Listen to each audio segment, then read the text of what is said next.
I'm definitely in the frame. Okay. Solid training session Sunday night. Wanted to get in some bench press work, and it's just picking up plates. It's just movement and work, and that's all I was really looking for. Trying to figure out what I wanted to do, and I know what. Camera, can I talk first? Come here. Come here, you want to say hi? I need some kind of plan in order to keep me laid out correctly. I think without a plan, I get bored very easily. I mean, I need lots of chaos and fun stuff in the plan, but I need a plan. I need to look on a piece of paper and see, this is coming up next week, or this is tomorrow.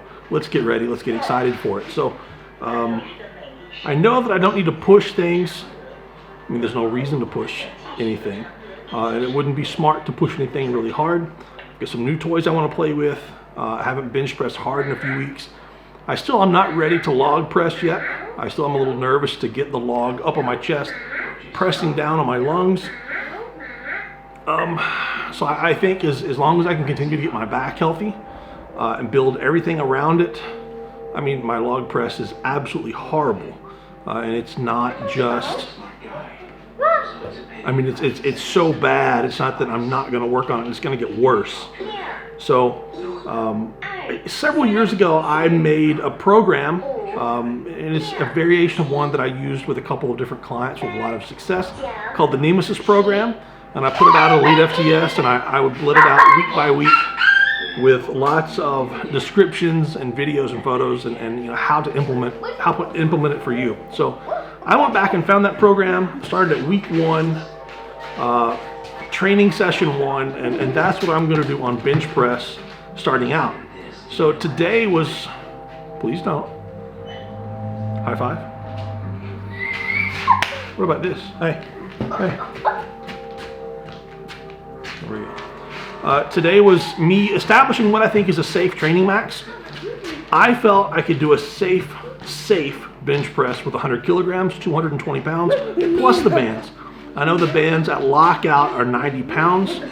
I don't know what they are off my chest, to be honest. I guess I should weigh them and figure that out. But I felt I could do that safely, and honestly, doing that safely might actually be a stretch. But that put me at 65, 75, and 85 kilograms, each for 5. All of those felt fine. I felt good and snappy. It's important for me to do some kind of speed-ish work, not just to teach me how to be fast, but to get my body in that firing pattern as I warm up to be explosive. If I am not explosive in my warm-ups, I'm not going to be explosive in my training session. And it's okay. It's all right. And if I can be explosive, if I'm really explosive in my warm-ups, then I know I've got potential to be really strong that day, even on max effort. So after that, I began adding weight. I know that I wanted to get into my new shirt, and I've got the new, man, just absolute awesome. Let me grab it. You want me to move it? Why did you come home for so long? Can you get it? I'm sorry, I couldn't. Are you hungry? There we See go. the fruit. Be careful. No. It's gonna fall. It's okay.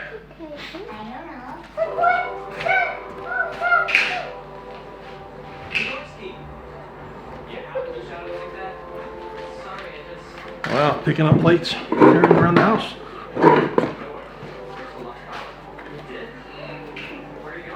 I got this bad boy. It's a hand-me-down, and it's a 3-ply.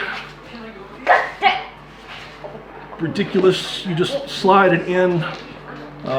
Short chest plate with stitching. I don't know enough about this shirt to tell you that if you were going to get one, what to get. But I will continue learning about what to get. So I wanted to get this on today. I knew I wanted to get it on today. And I wanted to have some kind of comparison between different shirts that you might know to tell you what it felt like. So the first thing I did was my Strong Metal Catapult. And obviously putting that on, you hit a slightly different groove. but it makes a huge difference in as far as taking away the pain, shoulders, elbows, tendons, and how much weight you can use. And then I went denim shirt, double denim shirt, and obviously couldn't get anywhere near touching. I could with some practice, but I want to say I had like 200 pounds plus band tension on there. So, that's not going to touch. The denim shirt lets you come down really well, really easily to a point, and then it just stops you. And then you've got to have enough weight for that material to stretch, and then it's going to throw you back to that point. And then I went to a metal, I believe it's one of the Ace material shirts. It's a 2-ply. It's big on me. The shirt feels amazing, expands, stretches.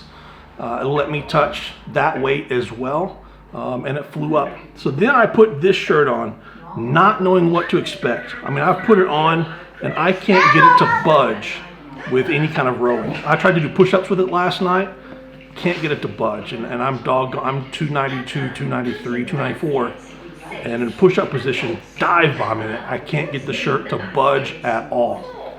So I didn't know what I was going to do. Unwrapped is 198 pounds, I think, or maybe it was 242. 242, I think, I had on there at this point. And it's hard to get your hands out. The shirt pulls you in. But as soon as I decided that I was going to lock my back in and get into position, it just pops it out of the rack. And then as soon as I went to lower it, the bar just flew. It hit a good groove. It feels like I've got on, I would say it's got the spring of like 3 or 4 catapults as far as how it's throwing you back up.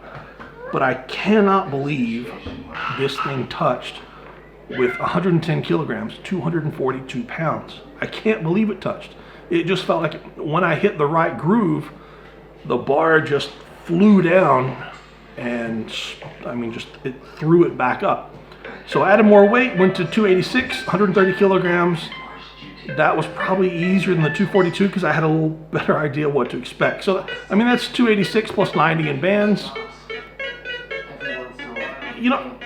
This is probably the shirt I'm going to suggest people to buy.